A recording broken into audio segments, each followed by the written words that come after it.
All right, it should be setting up, Loren. So we're about ready to go live. All right. There it goes. I got it on my Facebook. Here we go.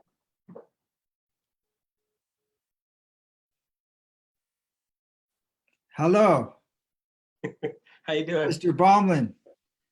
We are live. Sorry for the difficulties. We had some glitches with Zoom.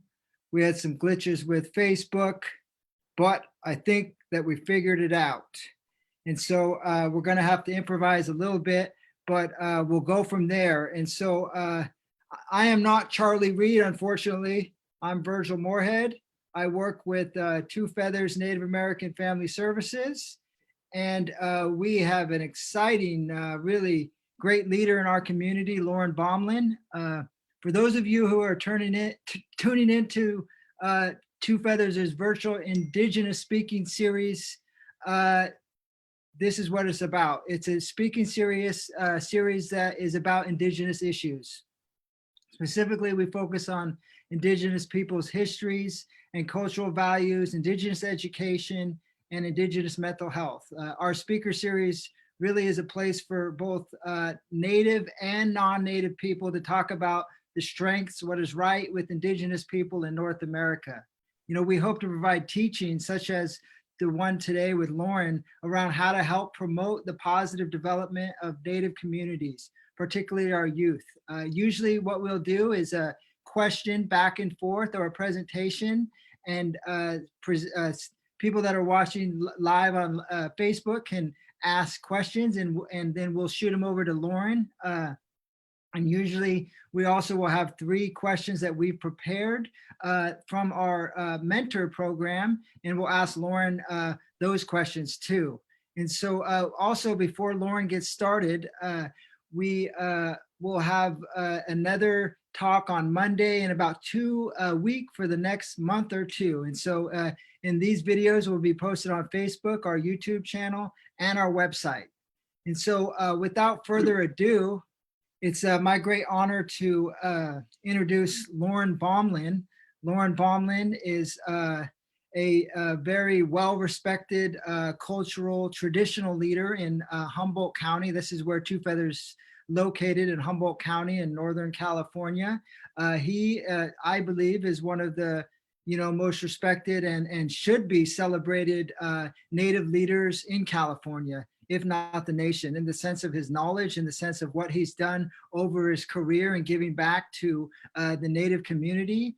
And some of his accolades are former chairperson of the Tolowa Dene Nation, teacher, really created a school up in Del Norte County, and or at least led it for many program for Indian education for over 20, 30 years. He's also helped to bring back and continue to have the Tolowa ceremonies practiced in up in Crescent City area. And so he's just did a lot, and he's also fluent in his Indigenous language, and the list goes on. But without further ado, I'd like to welcome Loren Bommelyn. And I think the first thing I'd like to ask is, tell me a little bit about yourself and what you've been up to lately. Hello, everybody. This is lash-ne. Well, I recently what I've been doing is reconstructing a sweat house, a man's house out at Neely Chundan at the village site. It was old and needed replaced, and it's been a great project. So several men have shown up, and we've dismantled it and are reconstructing it right now. So I put a lot of effort into that. The other thing I do regularly until this change came with isolation of each other is I like to work out. So I like to do CrossFit. That's my favorite thing to do. Trying to stay as healthy as I can. Just generally to stay healthy. I am currently in recovery from a big upset that has happened with my nation. So I'm in recovery. I'm doing really well, though. I'm happy, finally getting to the other side of that. It's been a rather long year and several months now in process, but that's clearing up finally, and so we're getting ready to move on to a new shore in life, that kind of thing, continuing to work. So I did retire here a while back, from the teaching, which I had done for 34 years. And I was honored to be able to be seated on our tribal council for 25 years, along that period of time, a little bit longer. I've written a lot of language materials. I've studied extensively.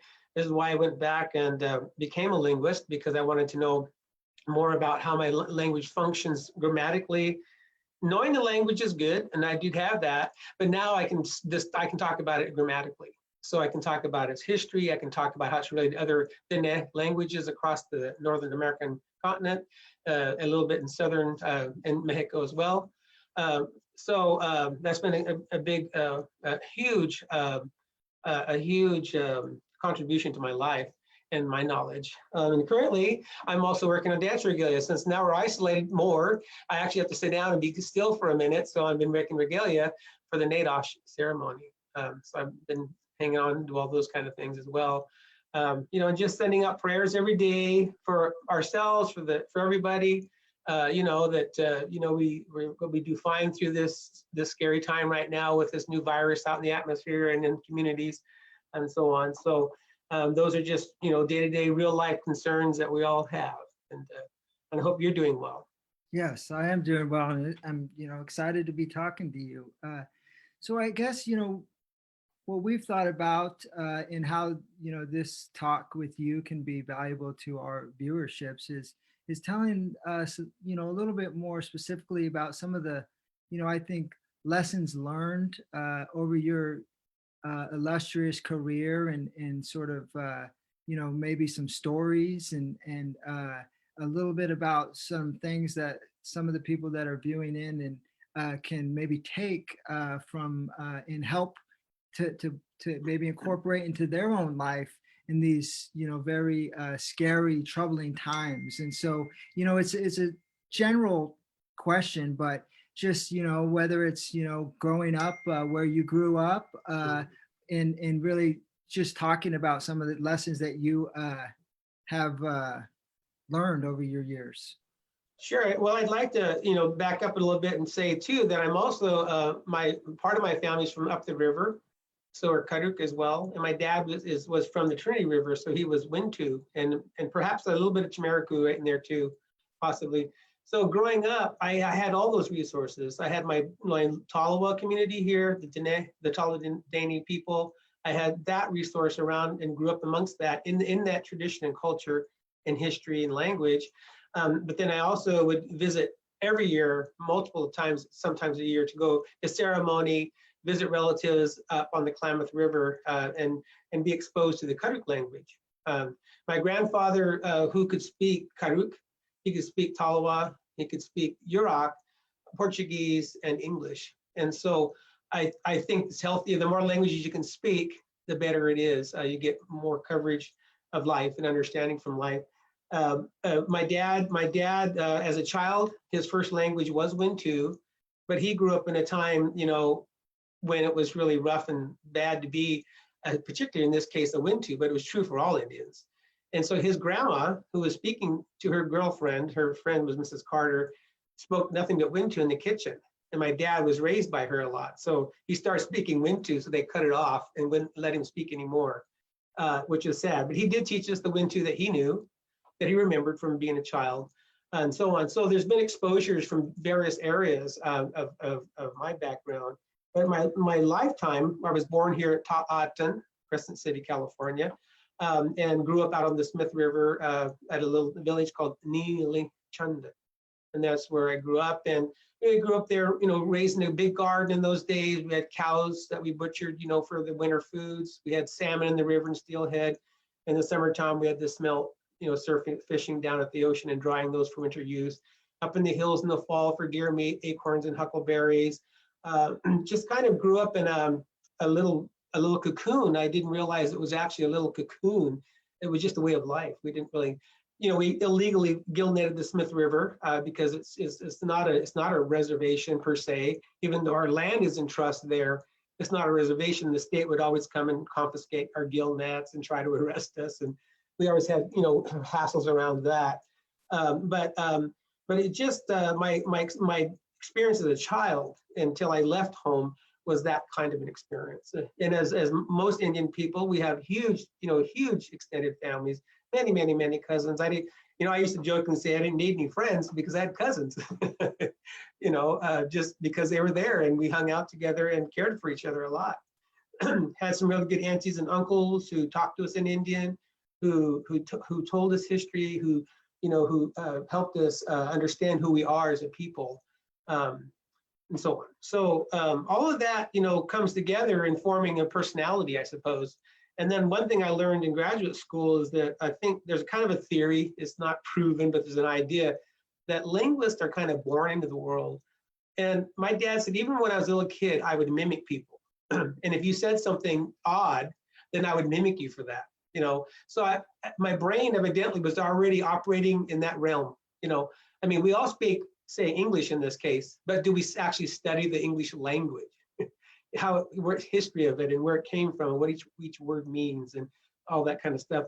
And linguists just kind of do that kind of stuff, and that's kind of what I realized when I went to grad school. Oh my goodness, I didn't even know there was a science called linguistics that knew all these grammatical and morphosyntactic and phonological and psychosomatic and semantics and meanings of human language.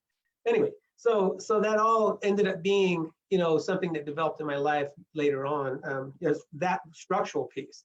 But thank goodness that I was around the language. I got to be exposed to a couple of people that were very ancient. My oldest language speaker was born in 1879, and she lived to be 110 years old. And I got to spend time with her, and listening to her and she shared, things with me through her life. I have a really cute little story that I was told way years after she passed away. I worked with her daughter subsequent to that for another 25 years in language. And she said, yeah, your mom would pull up in the driveway and she'd say, oh, gosh. She'd say, here comes that thing again. She goes, I'm gonna get a headache again. I guess I was so full of questions. I just, not bugged her, but I'm sure she enjoyed it, but it was kind of cute that she referred to me as that thing. I got a big kick out of that. But anyway, and there was some other elders I spent a lot of time with too, and uncles that really taught me a lot of things as well. Aunties told us all kinds of things. And my oldest auntie, the oldest one of my mom's family, knew her grandma, my great grandma, her grandma very, very well. And she shared a lot of information from her to us and so on. But, no TV in those days, we sat around and actually had dinner and actually talked to each other, sometimes our dinners would last 2 hours, because we were talking about all kinds of things, our day to what we thought about, what we believed in, how we understood the world. So anyway, that's kind of a background about how I came into the world, and didn't realize what was going on. Actually, it was just my life. It was just what was going on. So as I was growing up, my dad never spared us the Wintu history. I've been recently doing research on the massacre site where his family was butchered during the Holocaust. And it's really been nice. We have found the Wintu word for the piece of ground, there was a huge massacre there. And my great grandmother, her name was Dayashri, her name was Julia. She survived the massacre. When the massacre started, they were at a ceremony, and her mom flipped over a big burden basket over top of her, and she hid under there, and then they butchered the people. And so when they were done with the butchery and the debauchery, and we were given very specific details of what soldiers and the dragoon squads did to the women and what they did to the men, how they ripped them apart with 2 horses, ripped their legs apart, and so on. She watched all of this through the basket. And then when they were done with their frenzy, as I call it, then they knocked everything over looking, and they found her and decided not to murder her. and she was sent into town and was to be raised by a pioneer family, the Dawson family. So that's how she survived. And then the few survivors that were left were sent down the river to the Hoopa, which became the Hoopa Reservation later, or around that period. So that was my dad's side. He never left out any, you know, he never hid that from us. You know, this is where you come from, this is who you are. And then on our side too, on the ocean side over here, on the Tolowa side of the family, and the Karuk side as well, all of us, you know, we were shared the information about the massacres here. And when we were kids, it was the old people talking about it. But what I learned to do when I went to college is to do research and find source documents, try to find more data about the event. And there was a man professing at the time at Humboldt State named Jack Norton, and he was writing a book called Genocide Northwestern California. And he had a lot of students doing a lot of the research. And so I wasn't particularly a part because that group was a little bit older than me, but I was inheriting all this wealth of information coming out of this research. And we found references to this massacre. And years later, decades later, when a new book was written by Ben Madley, and he did research across the entire nation. The Untitled Massacre of 1853 was the second largest single mass killing of humans in American history. Happened right here in Del Norte County, right here by the mouth of the Smith River. I mean, it's a fact that no one knows in this county.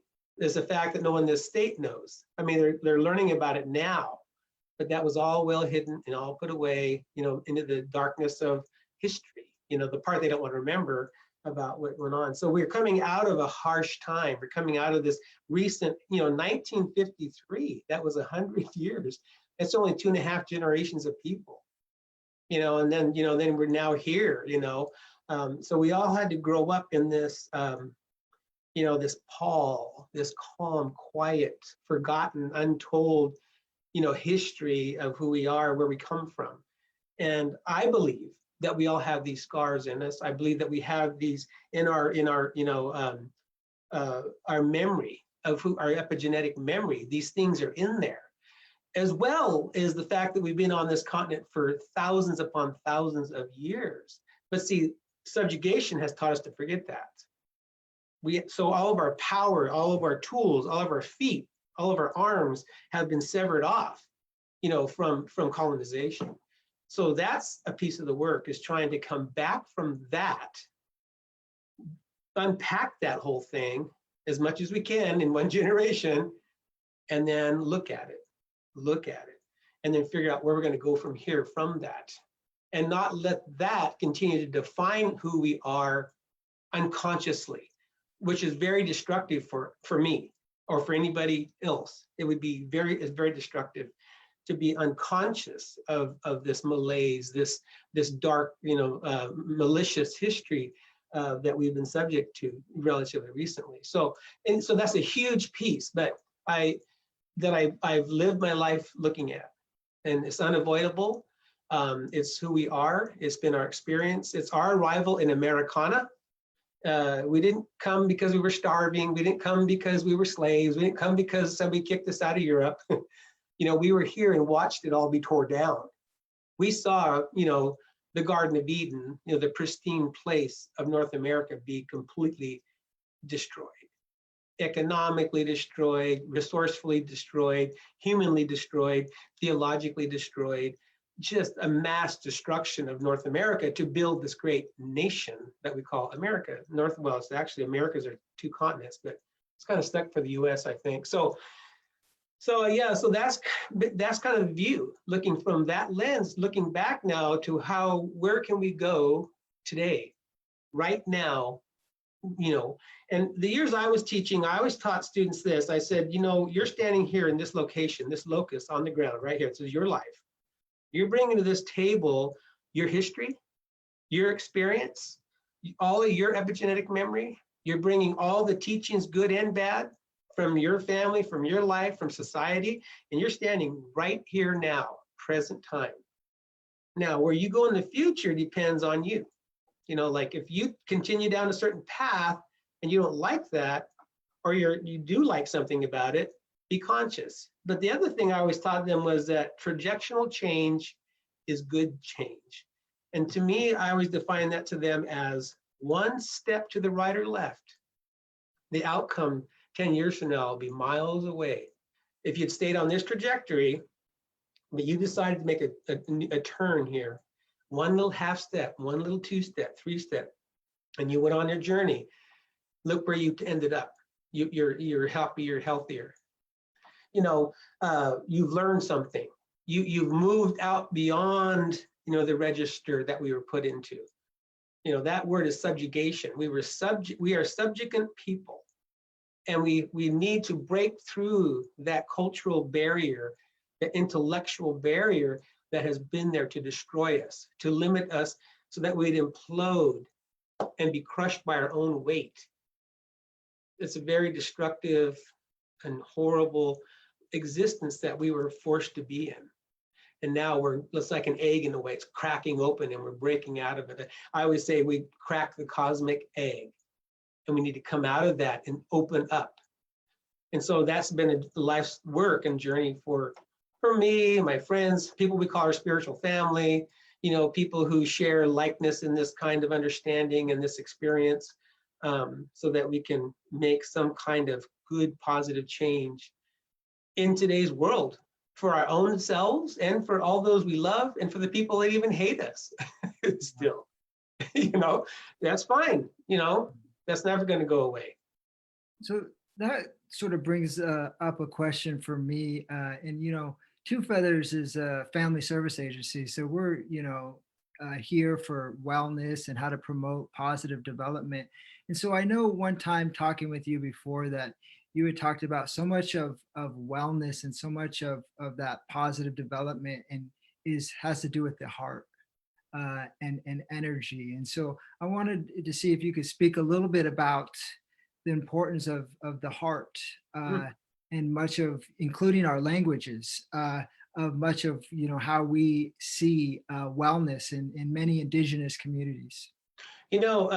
That's one of the beautiful pieces about studying another language and speaking another language as well, is that every language has a worldview packed within it. A culture, a history, an emergence from remote human history brought that language into reality. And it interprets the world in a certain way, it sees the world in a certain way, it hears the world in a certain way, and it speaks it in a certain way. And so when you actually take our words sometimes and you start parsing them pull them apart and look at them, what they're really saying. Now, I'll start out first by saying something like, well, what does that mean? We say, well, it means shut up. So you're telling the kid, shut up and sit down. But really, it doesn't say shut up at all. What it says is, you right now in a big way, pay attention and look around. It doesn't say anything about shutting your mouth. It doesn't say stop saying something. It's saying pay attention. So that's a completely different worldview than shut up. Children would be seen and not heard. Shut your mouth. Well, that's not our language. Our language is you can say it mean like that, because you want them to look around, pay attention. There's other things going on around here besides you. You might be in harm's way and don't even realize it. So just starting something like that, just taking one vocabulary item and actually looking at what it really is saying. That worldview, see, it forms a worldview. And so as we were doing a unit for the language lessons for the population, somebody wanted to do emotions. And so they got a chart out. And so we just went through and they picked up a whole bunch of, words about emotion, from sadness to fear to happiness, to bliss, to depression. And so we put them, down on a list and we started transcribing it into Talawadeni Waya. And it was really wonderful because there's basically they're called verbs of state. There's 3 kinds of verbs in Talawadeni, and one of them is verbs of state, the state of being in the state of something. And so all emotion verbs are verbs of state. And so the core for most of those words is the word shriek. Shriek means your heart.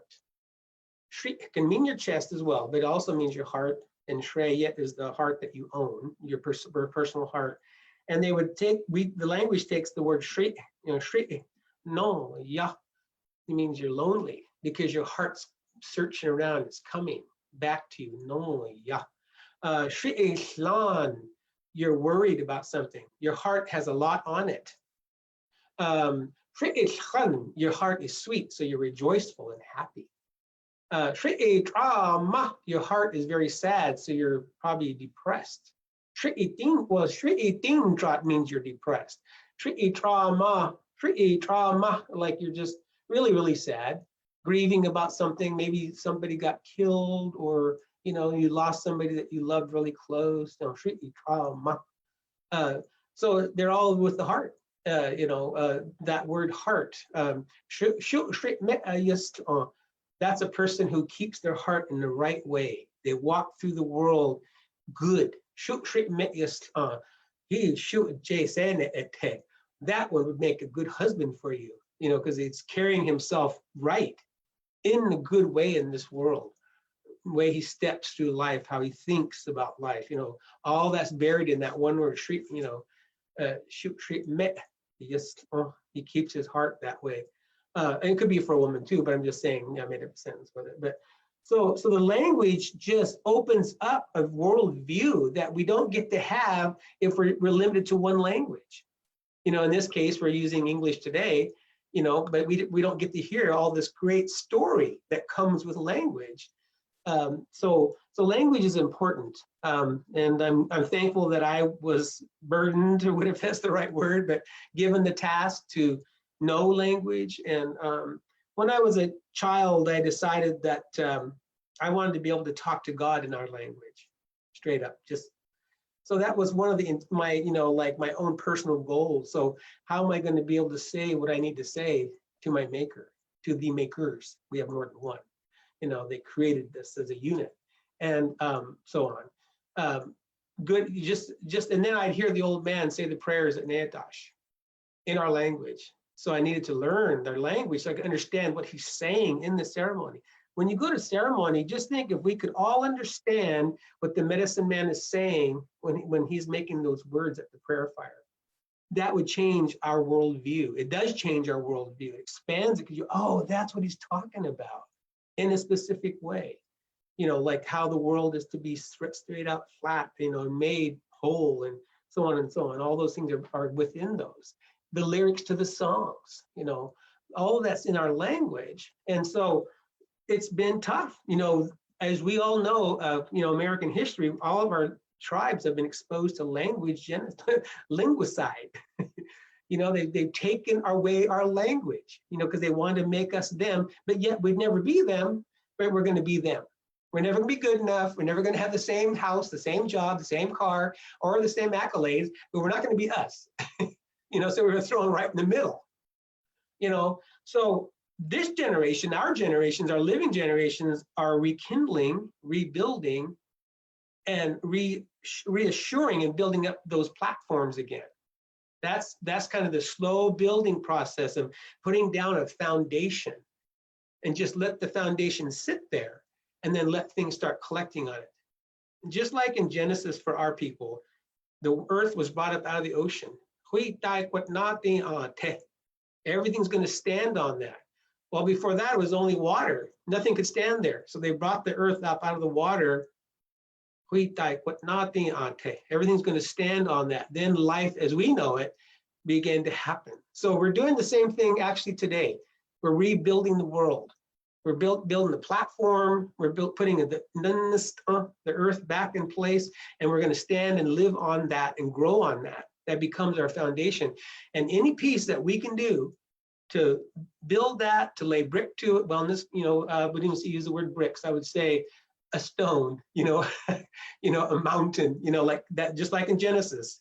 That's why it's called Yontan Kat is the center of our world. To the south upon that place, life began for us. Okay, Yontan Kat at Genesis.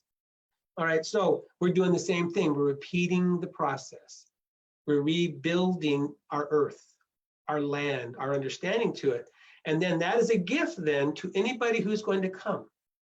Anybody who's going to follow, that is their gift, that they are to inherit, that they're to enjoy, that they're to toil with, to understand it, and to live in it and on it and from it. So we're in the job time of rebuilding the world in a big sense, because we're going across paradigms here from, Western man to we, the American man, to whatever mankind you want to name. This is our mankind. This is our hush, our people. And we're looking at that now. We're all looking at that. And we're delving into it. We're actually working on that, rebuilding and rekindling and supporting what's already there. There's fragments of it floating around, and then they just need a platform. So I think our work is really important to continue. These young people need to hear things, they need to see things, they need to experience things. They need to be taught truth. They need to be taught fear. They need to be taught happiness and joy for reals. I mean, at the real level. They need to be able to trust. They need to be open because we've been shoved so long and so hard into something else that it's really shaped our heads, our minds and hearts and bodies, not in good ways. And we're in the work of trying to align, realign. And going back to our traditional ceremony and religion, that's why we do world renewal ceremonies, for that very purpose. We've always known this. It's not new to us. Even when days were good and we were in the golden era of our race, every year come together, put the world back in place, put mankind in balance with it. We're not at the center. It's at the center. We're a part of it. So that's an old system that's waking up. It's being practiced. It's coming to consciousness. It's coming to awareness. It's always been there. It's just been shoved down. It's been covered up. It's been hurt. It's been damaged. It's been tread upon very viciously. Yet the heart, the love, the eternity stays there. It's a part of us. And our people just need to know this more. They need to be able to understand it. They be given the chance to hear these types of discussions and hear these things because it's a road. What if you're living in downtown LA and you look at your backyard where there used to be a creek or there used to be trees or something or a fox and now it's just, that's a different story, right? But compared to where we are safer right here, we're a little more lucky in the sense of the natural environment. But that's again, though, all a piece of what we're doing and where we're at, where we're trying to go from here. We're on the ground, standing right here now. Now, where do we go? Where do we use our brains, our hearts, our minds and bodies, our intent, who we are as people, as individuals? How do we get going there? That kind of work. So, and that was actually a question, in talking with you before also, and in psychology, there's mainstream psychology, there's that word intention. You could look at the mindfulness movement and the power of intention. And I know that, you've talked about the power of intention in much of what we do. And so I was wondering if you could maybe unpack a little bit more of that when you say intent, what you mean, maybe from more of an Indigenous perspective. Well, my understanding of intent is what you actually plan to do, what you figure out to do, and then you do it. You do it with your faculties. You do it with your abilities. You do it with your gifts. You do it with your genius. All of us possess all those things. So you align those up, and then you let it go, and you let it flow through you. One of our basic teachings is that we own nothing. We are a piece of the larger collective, the unconscious collective of the universe, okay? But yet we're here, we're awake, we're talking, we have an idea of who we are, what we look like, and how we function in this world, but really we're a part of a greater piece. So if I can rally together a bunch of my understandings of who I am, and then I can put my first foot forward in that, and use my intention, my focus, my desires, and what I see needing to be done in the world around me, and including in myself, and make that go forward is my intent. And if I bring it with good intent, like good heart, loving way, forgiving way, inclusion way, consideration way, empathy way. You know, wa, we call that wa, yes, the way in which it is kept. Wa, shu, wa, sings, Uncle always said, shu, wa, sings, keep yourself correct. Shu, wa, sings, hui tai shu, wa, na, achale. And then everything will come out for you. Do, shu, wa, sings, at. You don't live right, you don't keep it right, then do shoot wasing, and then things aren't going to work out for you. You get all frustrated. Well, because you're choosing not to live in the place. You're making choices and doing things that are putting you outside of that. And so when you get back what you put out there, so you end up going, you know, because you're frustrated by it, right? Your heart gets all knotted up. You know, you get aggravated, you know, because of you know what I mean. So intention for me is putting all that together on a piece of ground somewhere, you know, and then going for it, you know. And they always say, you know, never say, oh, that's good enough. Always do the best you can do. No judgment in that, just always do the best you can do. If you make a house, if you make regalia, if you make a basket, if you make a child, if you make your life, when you gather your food, always do the best you can do. Not marginalize it, not lazy way, not way, but the best you can do. And then things are going the right way. See? So it's important to try to focus on those things and look for that help from the universe. The universe loves us. It gave us our bodies. It gave us our water to drink every day. It gave us our minds and the spirit of life. The light flows through us. You know, the tree gnomes of the universe are flying through us right now. You know, I mean, science is getting closer because they have this ridiculous model of, you know, if you can't see it, you can't touch, you can't taste it, then it's not real. Well, that's their problem. You know, and eventually, you know, like even art with the little short line segments of creating art, they actually been able to replicate new patterns in nature better. You know, so Western man is trying to be analytical without being felt having feeling. It's always analytical, and if it can't be proven here in Aristotelian model, then it doesn't exist. Well, okay, but look what you've done to the world. You're lopsided, we're out of control. We don't have any consideration for this planet or anything on it. It's just a voided mass to be exploited. Really? Wow, really? Well, come on, ask yourself, like, well, really? Is that really all this place is? It's just a place to mess up? My dad told me when I was a kid, he said, you know, did you ever watch the cow? You know, you got a fence. There your cow is over the other side. And when the season comes, you cut a stalk of corn off, you know, throw it over the fence, and man, he just chews up that morsel and, you know, eats all that sweet corn stalk, all the juice out of there, and he's just thankful. But and when the fence breaks down, that cow gets in the corn patch. What does he do? He starts romping in the corn, throwing his head up in the air, taking a bite here, taking a bite there, taking a crap in there too. You know, just having a big old hoo-ha in that corn patch. Wrecked it.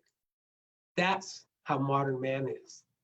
Came to paradise and just wrecked it. Just like that cow got over the fence. You know, so we got to think about that. I mean, we can't get clams anymore, quahogs, shok-shay. They're extinct here, you know. We can't get smelts anymore, surfish, clumps, because they're going extinct here. You know, that's not good. And yet we can say that's a democratic thing. It's like, no, it's not. It's called human.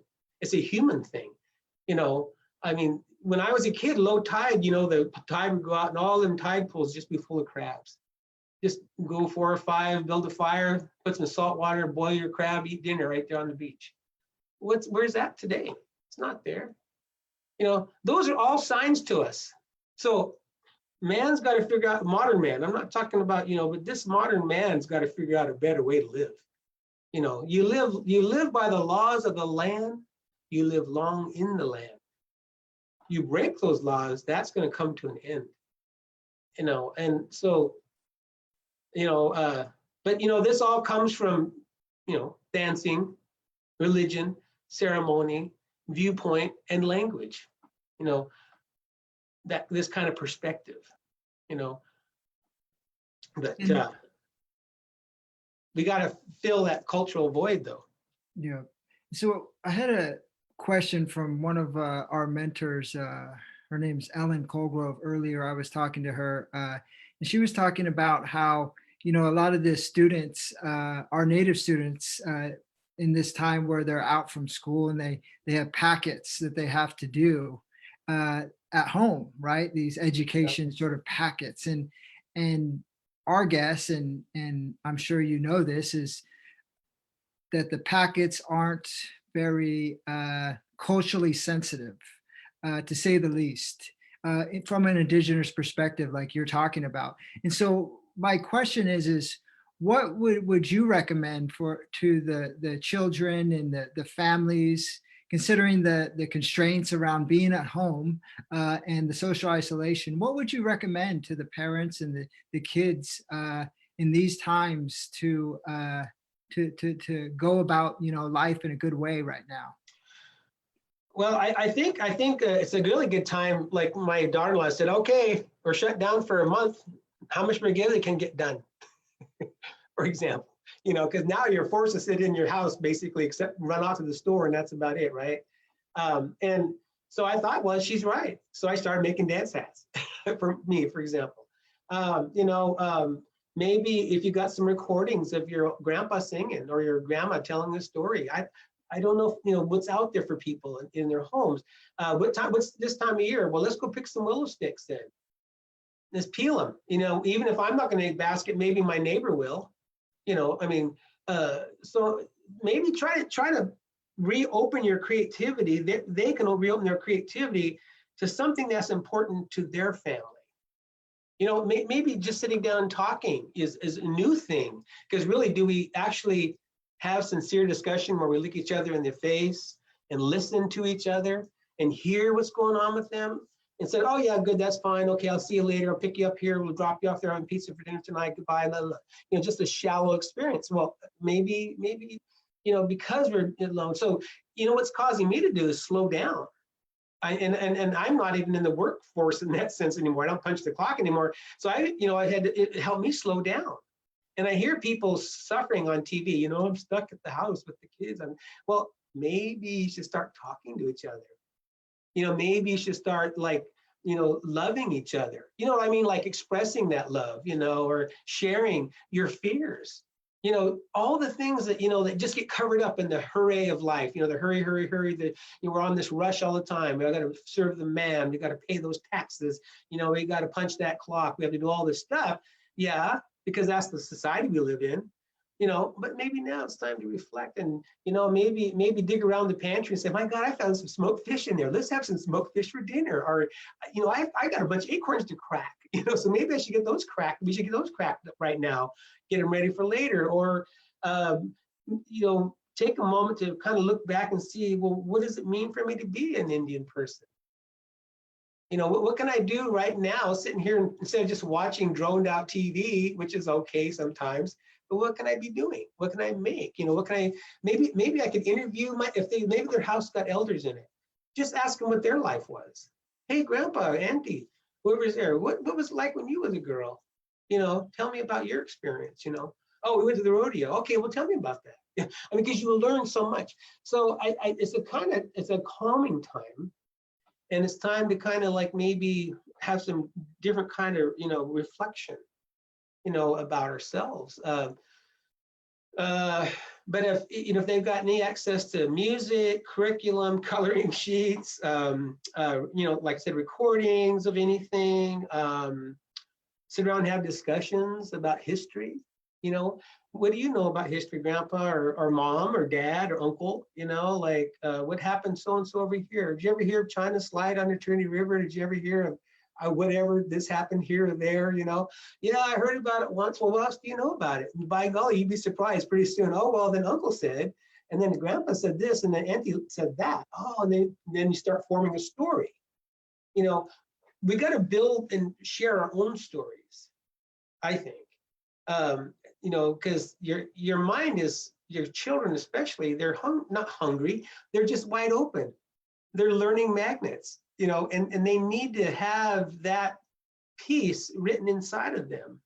That becomes their base as a person to walk through this world in this life. So a reflection time is what I kind of get out of it. And like I said, I've been having a good time making some regalia. It's been a good blast, kind of like, wow, I don't have to feel guilty about, I don't know why I would feel guilty anyway, but I do, that I'm not doing something productive. Well, that is productive to make regalia. I just sit there and remind myself, oh, this is a good thing, which I know it is, because it was going to go in ceremony, but it's just helping me get there. It's helping me slow down enough to actually let that happen, and me be in that. I've done a little bit of work in the garden, I did get my onions out, and I got my potatoes in the ground, worked at my garden space, getting ready for, because it's going to come here in another month, it warms up a little bit more and so on. So I've always been kind of that way, though. I like digging around out in the dirt myself. It's my therapy. I like to go out there barefooted and, unless I'm stomping with my boot on the ground for dirt or something, but it's my time to calm down when I go out there and spend time out there, look at how the blackberries are starting to already got their nubs on. I'm going to bloom here not too long from now. Salmon berries are blooming right now, that means good fruit in a couple of months, just our environment, where we're at, I don't know. Take them to language class. No, shoot, we can't have classes. So I guess that's not going to work. So you had mentioned a little bit about, just in your response about, learning about who you are, learning about who you are as an Indigenous person, if you're Indigenous. And so, before this meeting, we had a meeting with some of our Native mentors, college age mentors, and we came up with some questions that we're going to be asking a lot of our presenters. And one of these questions is what is one word that explains what it means to be Indigenous to you? And then if you can unpack that word of how you came to say, this is just, it doesn't have to be the one word explains all what it means to be Indigenous, but just what one word is for you that being Indigenous is. Remembering. Okay. And then could you tell us a little bit more about the reasons for choosing that word? Because when I remember things, when I remember things, then it's limitless.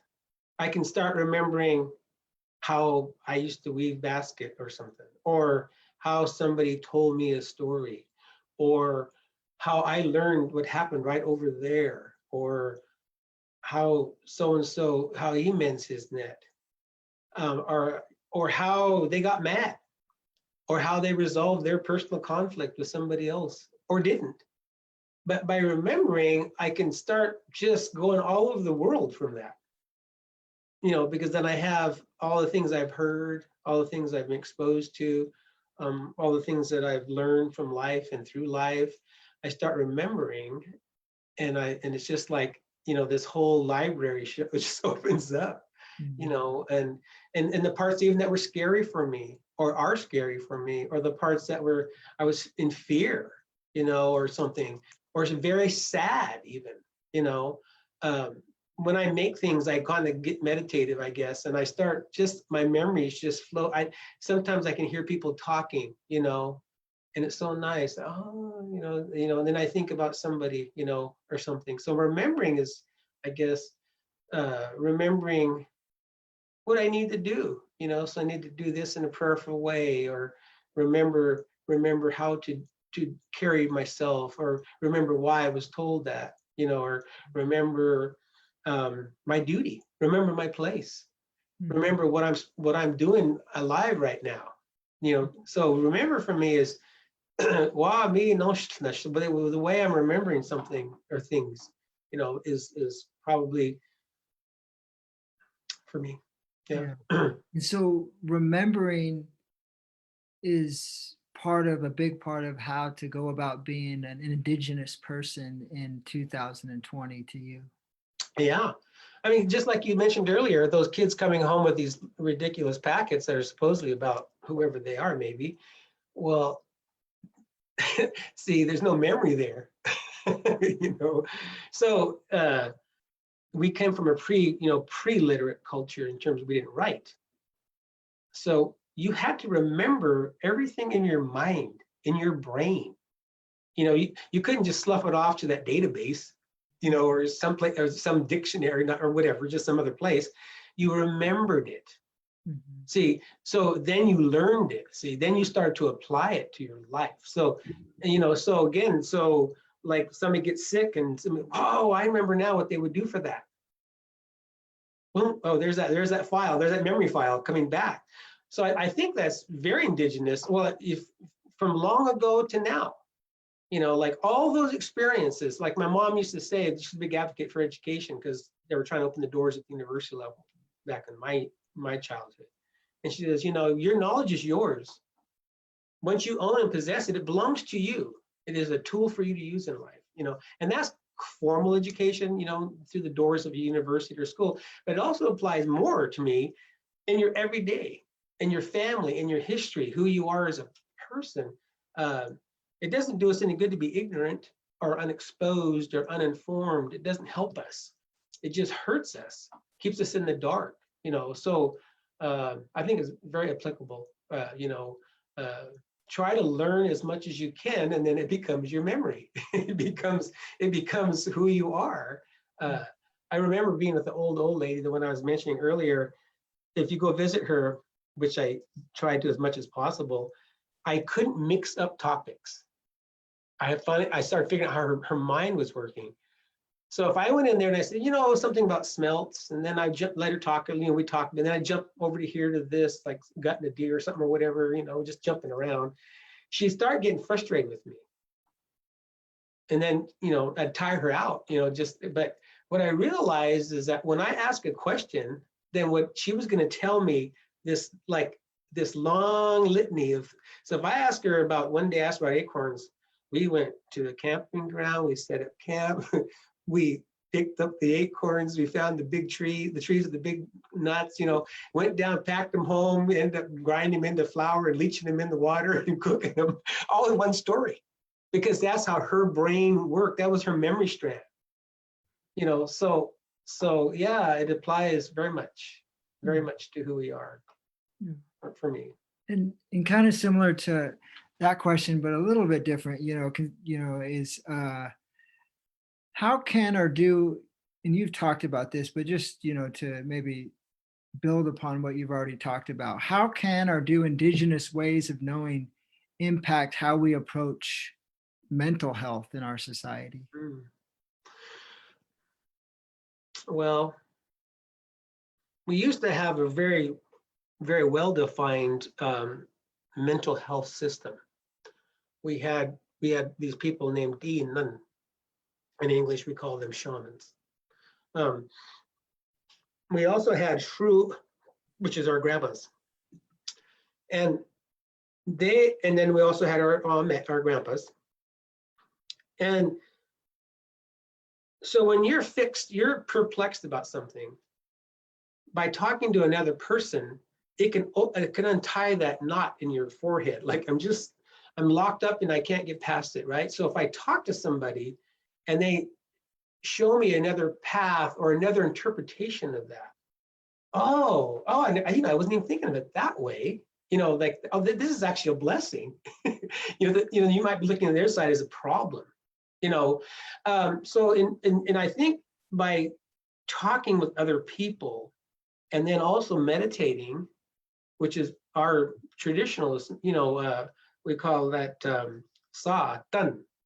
It means to go within inside. You go into you. So you know better who you are and what makes you tick and what you're about. how your body, your mind is interpreting the world, and then you're perplexed about something in your life or an experience that you've had that's not, maybe it's been good or maybe it's been wonderful, and then you have people around you that help you unpack it by sharing with them. You're unpacking it. My aunt said this old man lived on the mouth of the river, and every morning after he washed his face, he sat down at the kitchen table and he told his dream for the night, from the beginning clear to the end, and then ate breakfast. Because in that is information. In that dream, there's information about his family, about the world around him, about things that might be coming into the future, about something happened in the past. That's all in that dream. So I think that our traditional mental health, we had a lot of assistance. Like that sentence has become trite now, but it takes a village to raise a child, is such a beautiful sentence, actually, a beautiful quote, because it does. I mean, if you can get around and talk to other people and start seeing the world from a different point of view other than the one you're trapped in, that's making you miserable or can be making you miserable, then it frees you, and it also opens your vision. Wow, I didn't see the goodness in this. I didn't see the blessing in this. I was just seeing the frustration and the anger I had in it, or that abuse hurt. So now I'm responding to that. Even like I listen sometimes old people joke around. They talk about somebody, their man left them or something, for whatever, a little while, and the old lady goes, "Oh, honey, she need loving too." But then we just laugh, but it was joking, but yet there was not just joking there. You know what I'm saying? It's kind of like, well, you got to put yourself in her place. She needed some loving too. And it's just a cute way but these things I got to hear from them talking, and of course in modern culture, oh, that's taboo, and it probably was then for sure too. But the way they would look at it and then put a joke on it, see, it helps it minimalize it. So it's not such a catastrophic, endful thing. It's more of an experience, a process. So, just even a simple little joke like that, would be kind of like, oh. So I was talking to one of my council members, and her dad was stolen away by this other woman years ago. Years went by, these two old ladies, they're playing cards one day, crib or something. She goes, "Mom, how can you play crib with that woman? She stole your husband." And I think he was gone by then. And she goes, "Oh, honey, that happened a long time ago." But so I think that's where our humor comes in. You kind of have to, what I mean? You got to joke around a little bit. You got to have a little bit of fun in life. I mean, sure, that was a drag probably at the time. It was probably a horrible situation. "Oh, honey, that was a long time ago." You play cards. But it's like, I think you got to have that humor in there. You got to realize that there's another day. You know what I mean? Like there's going to be another time. This too will pass, kind of thing. It seems hard at the time, but those people are there to help you understand that. And sometimes you just need your butt kicked. Like I was in graduate school, and my lead professor was just a jerk. For me, I consider him a jerk. He didn't love the language. He was an analyst of the language. And he didn't care if he just knocked particles off the verb or whatever, and he's cleaned up the data, and it would just fry my case, because you don't say it like that. It's got to have these pieces on it, and whatever. Well, I'm looking for the core data to make the sample out of a sample to put on a chart. And then he would just chew into me and stuff. And so I called Dad at the end of my first year, and I was trying to decide if I was going to finish and then come home and quit my sabbatical and just go back to work.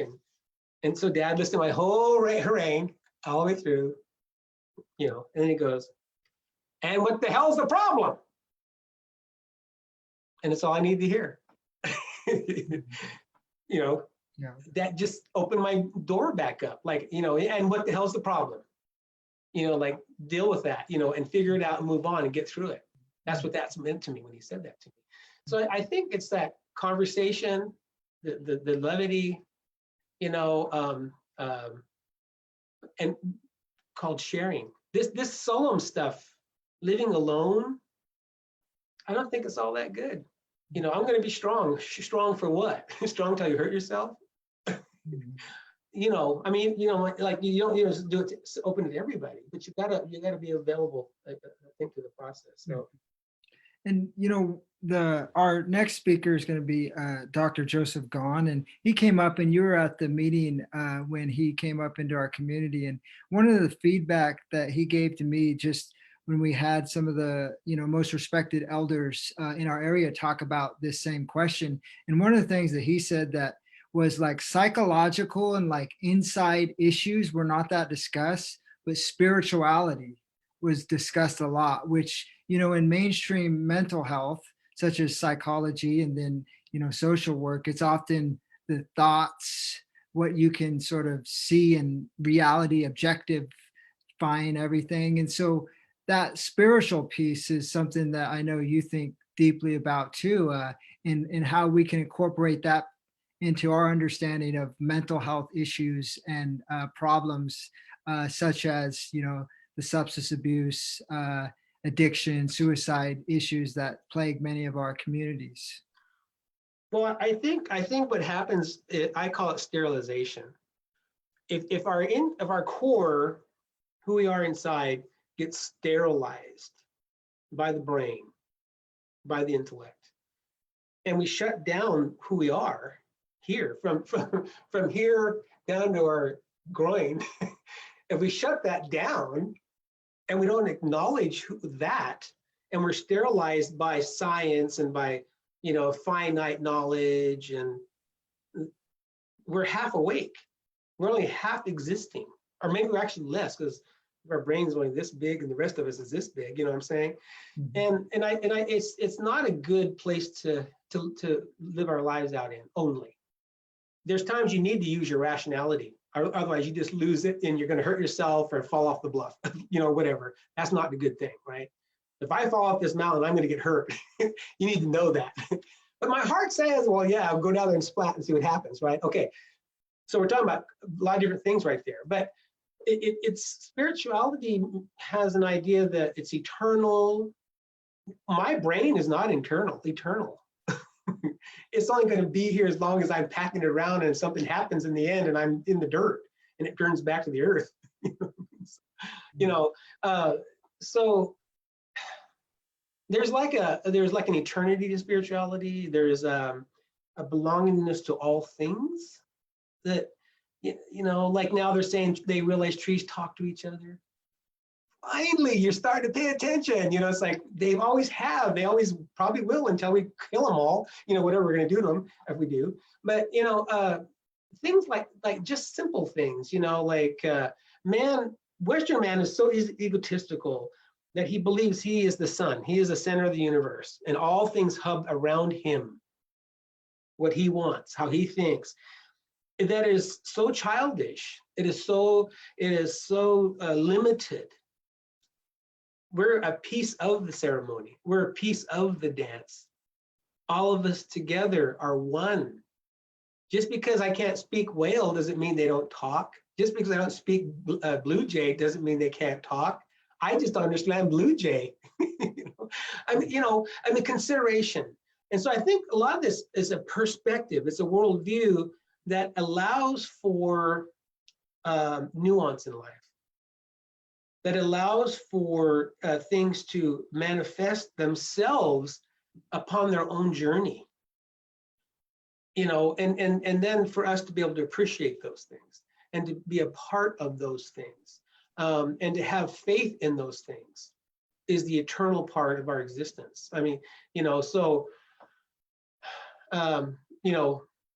Like when they were tearing down or doing away with our fish camp and putting a big old housing building thing down there, and kind of ruined our fishing camp as far as the privacy of it and the ancientness of it and so forth.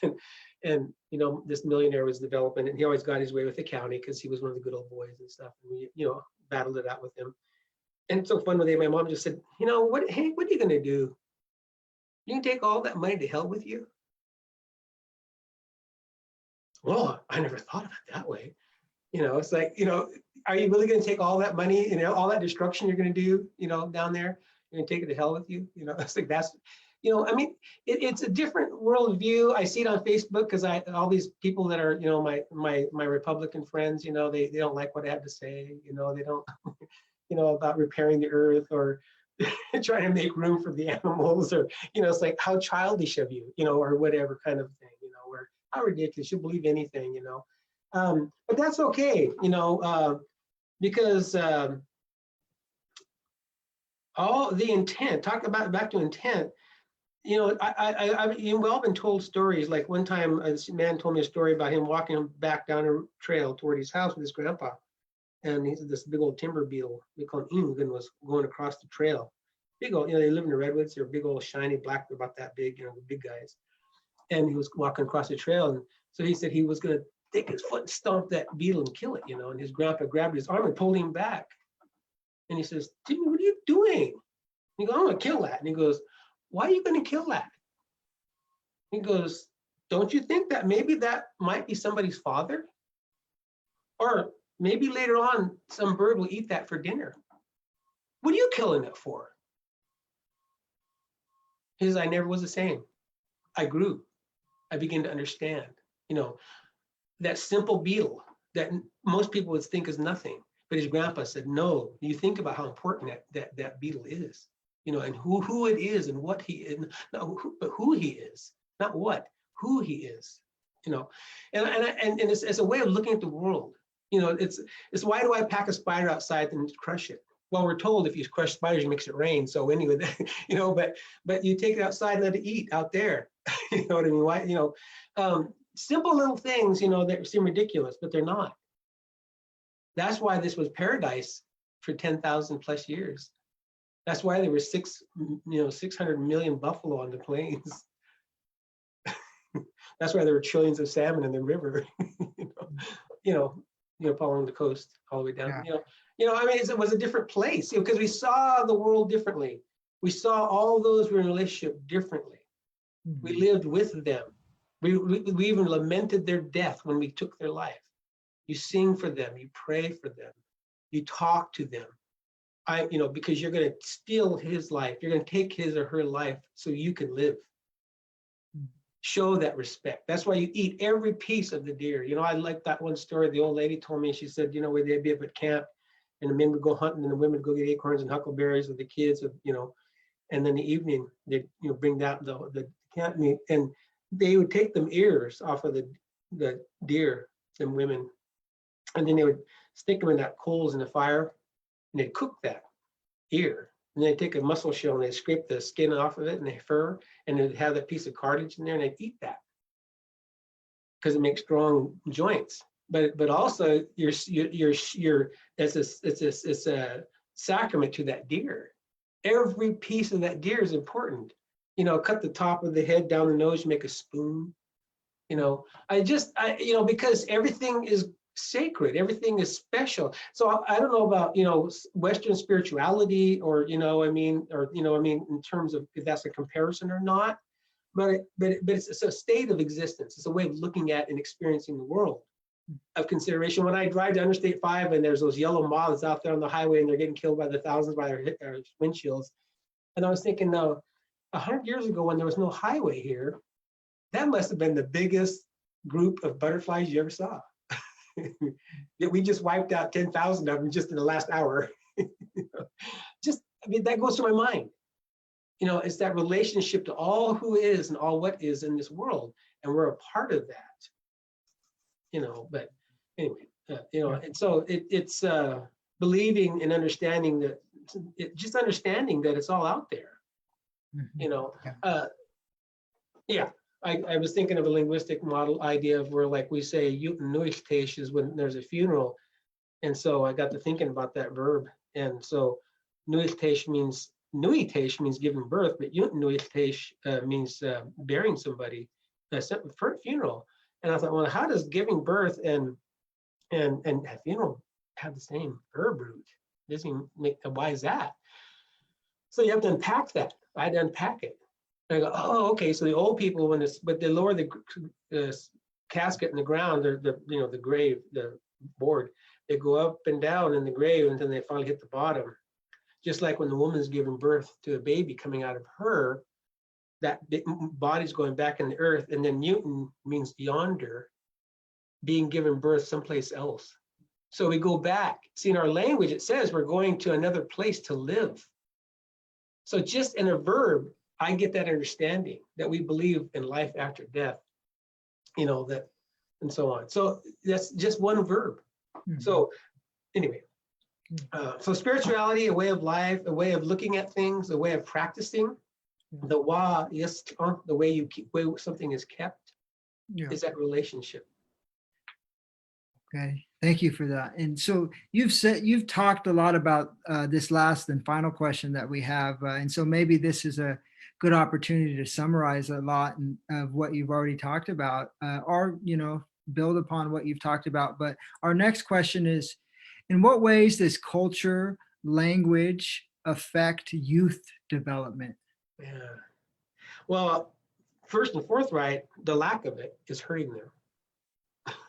Yeah. The lack of language and culture and theology, spirituality is hurting them. Like when people are hungry or looking for something, they can't find an answer, we can get lost. We humans can get lost, because we're trying to fill something in us. We're trying to, because we need to fill what I heard that model back when I was young in college, and it was called, the empty cultural vessel. And so in our case, particularly, our culture was ripped out of our core and thrown in the air and stomped on the ground. So then we were left to try to absorb whatever we could from the horrible environment we were living in. And unfortunately, a lot of us got lost in ways that were not so good for us. But one of the main things that we try to ask people to do when they're trying to deal with that is you got to find your higher power. You got to find what's filling you up, not what's making you empty, what's filling you up. So you want to live, so you want to be alive, so you want to be whole. As long as we don't fill that hole, we just keep chucking stuff in it. We just chuck stuff in it because we're trying to fill that hole. And I think humans have that anyway, but then you take our race, which has had it ripped out of us and stomped on the ground, and then denied it. That hurts our people, has hurt our people, and it hurts our youth if they don't get to be around ceremony or practices or sharing or cooking or family or, we've seen acting out. Yeah, raise my hand. Yeah, okay. But hey, we try to get over that. We try to work on that, right?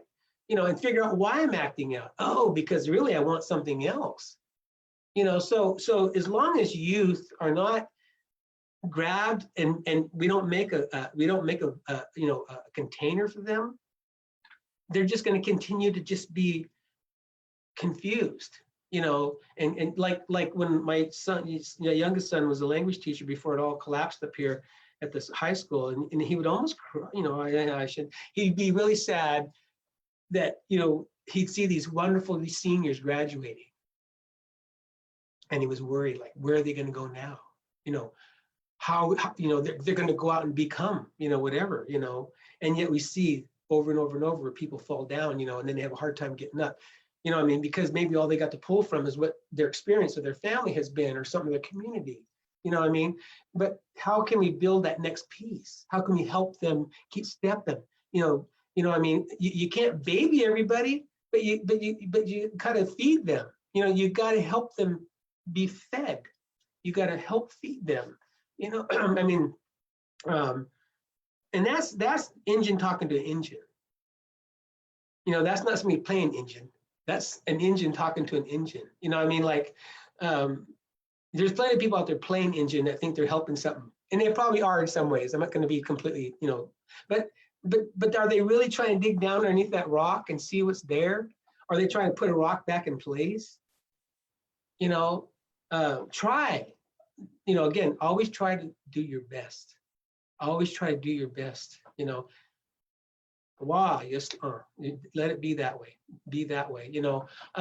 But the youth get really hurt if they don't get to be exposed or share or learn. And when they get on fire for it, get behind them. Support them. Then when they run into their wall, then you become their auntie and grandpa and uncle or their shaman. Their demon, to help them, because we all run into those things.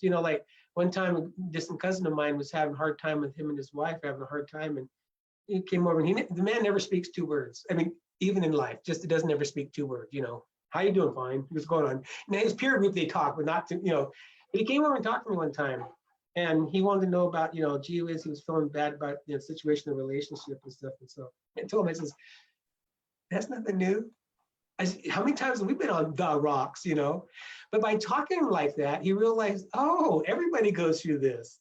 This is, you know, he wasn't trying to be unique or special. He was worried about it, you know, and he goes, you know, and he got happier after that, you know, just having a simple conversation about, you know, well, this has been my experience. Yet we work it out. We choose to do this. We make these decisions, choices, whatever, you know, it's a choice every time, you know, blah, blah, blah, you know. And so that's what being a mentor is to me. That's what's being, you know, somebody just a half a step ahead of somebody else, only because you've had 40 years experience ahead of them, you know what I mean, or whatever, you know, but, you know, yeah, so you got to take care of the young people. You got to teach them. You got to love them. You got to correct them. You got to tell them when they're wrong, too. Yeah, I was watching a goofy movie the other day. She said that, something like, she goes, well, I never knew when I was wrong because I was always told I was perfect and I did everything right and everything was a win-win. So I never knew myself who I was because I never did anything wrong. And yet I knew there was a right and a wrong in the world. And I thought that's a pretty good line somebody wrote in that movie. Because, you know, my old auntie, she told me, she says, children love boundaries. If you don't give a child boundaries, he does not feel love. Boundaries don't hurt people. Boundaries love people. They know I'm in the sphere of love when that person either yells at me or hugs me or feeds me or gives me a swat on the butt or something and corrects me. They care enough about me. Whereas, oh, yeah, you're fine. Just go jump off the cliff. Enjoy yourself. What kind of love is that? You know, so boundaries, you know, the children love boundaries. And they get that age, you're going to test them. They do every time, and they're supposed to. You know, they had to steal the golden key from under the queen's pillow at some point, right? And they got to get out there and live, you know, but they have to have been loved, hopefully, been loved up until then, coddled, shown, embraced, given them teachings, given them support, and getting after them when they need to get gotten after. That's, a lot of people don't believe in, you know, we call it chassante, means chewing somebody out in a habitual way. Saw into them, you're being that way. You're just in them, you're chewing them out. But you're not trying to hurt them. You're not trying to destroy them. You're letting them know that there's something wrong here. You're setting a boundary. You know, so yeah, we shouldn't deny our youth ever, because it doesn't do them any good at all. None whatsoever. Well said. So, I mean, it's been an awesome conversation, Loren.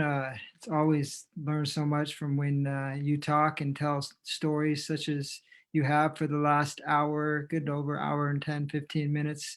And so the last thing I wanted to give you a space or time to do is anything that we haven't talked about or anything that you wanted to sort of finish off with on this virtual Indigenous speaking series. Well, there's a piece that says, all right, you came across a little strong and you're kind of hyper up here, right here, knock it off. And that, just want to say that. But I do have that kind of a personality, I think.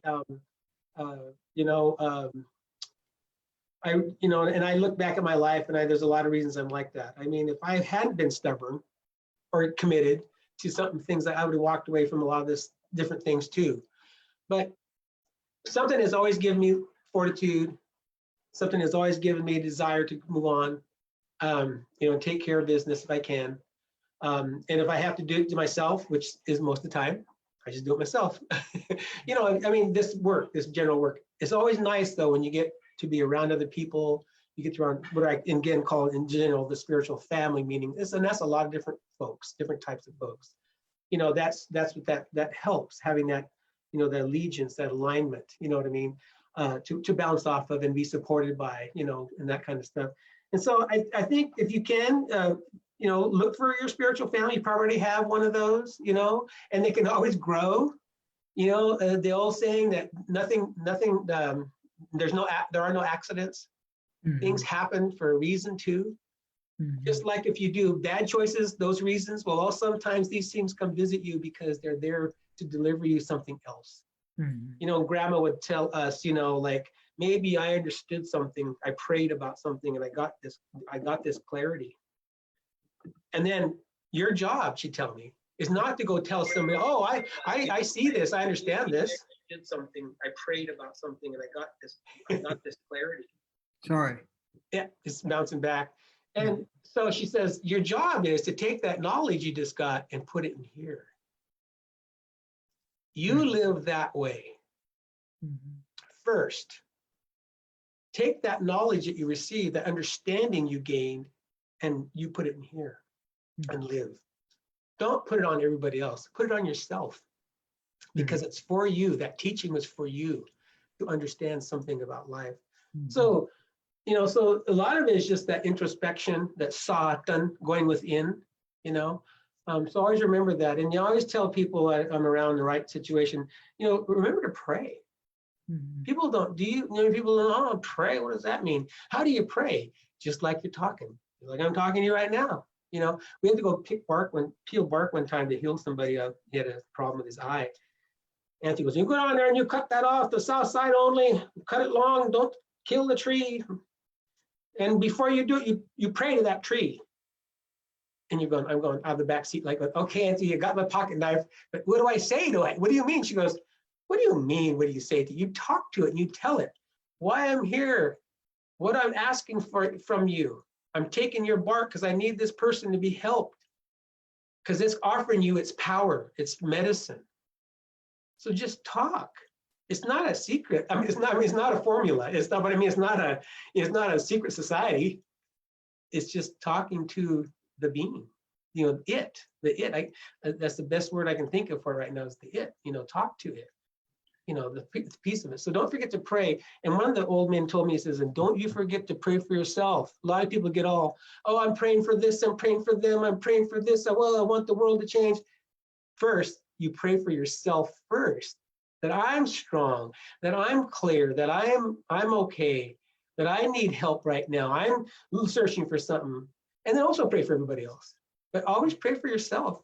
And I was so thankful he told me that, because I was around a bunch of people at the time and say, oh, you know, don't be selfish. You know, always pray for everybody else. You know, your time will come.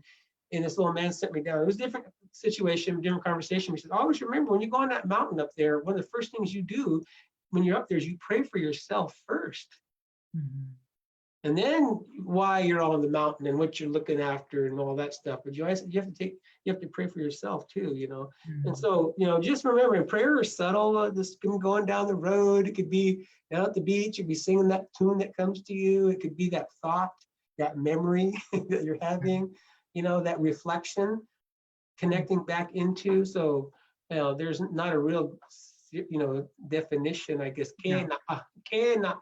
You talk upward, in our language to pray, that kind of prayer. Anyway. So sorry about that noise. I was actually trying to respond to some of our Facebook questions and actually requests, and one's coming from one of your relatives, Marva, and another one that you know, Teresina Obi. They're asking if you would sing a song. She doesn't you stay home. They want me to sing a song. Do we have time? Yes, we have time. Okay. Oh, gee. As you are aware that there's many different kinds of songs. You know, songs about animals, you know, or songs about deer hunting or gambling, or dance songs, prayer songs, you know. Obviously, yeah. Well, so the old lady, she say, I asked her, what am I supposed to do? I said, this song keeps coming to me. And she goes, sing it. And I go, okay. And then she says, and then talk to some of the other people. Say, oh no, you don't be singing songs like that now, because you don't know what kind of spirit you're talking to there. That could be hurting you. The old lady goes, oh, no. A song comes to you to be sung. And so it's working through you. So just sing that song. Don't worry about it. And maybe the first part, some of the first part, and there might be more to it. You're not going to get it all at the same time. Maybe a year later, you finally get the whole song. Maybe, you know. The old men would say, maybe you're up on a mountain hunting and you hear the way that wind's blowing through the trees or down that ridge, you hear that song and you sing that song. You know, so the songs are, you know, and that's why it's sometimes hard to flat-footedly come up with a song, just because they are fluid and they're living beings. Like the old people would say, you know, if you don't live right, my uncle would tell me, your songs leave you. You say, you hear people say, gee, I used to know all kind of songs, but I can't remember them anymore. And he goes, you know why? Because he didn't live right no more. That song left him. Went to see somebody else. Somebody else is singing them now. But so songs are very special, you know, and they're from the heart, most of them, and they have a purpose a lot of times. But yo no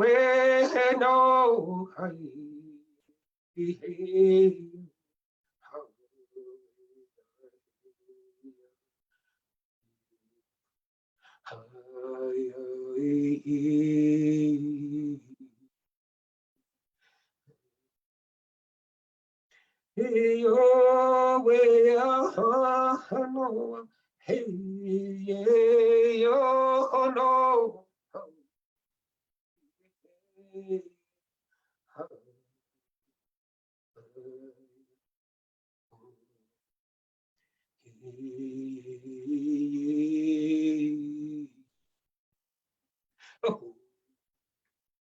oh way no way oh no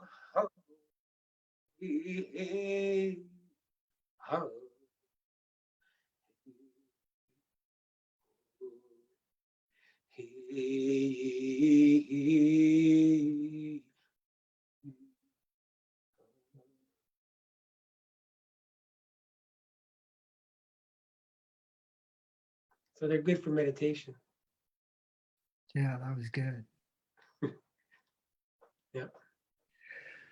Well, thank you, Loren. It's been awesome. And thank you all who have got on here online. And sorry again for the starting a little bit late, but we got it figured out. And I look forward to more conversations with Loren. And we also have our next speaker series on Thursday at 11:30 a.m. with Dr. Joseph Gahn from Harvard University.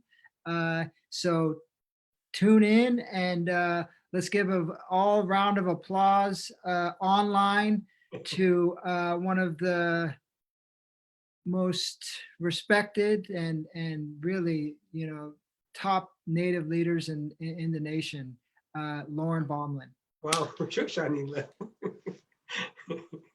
All right. All right, See you later. I'll go.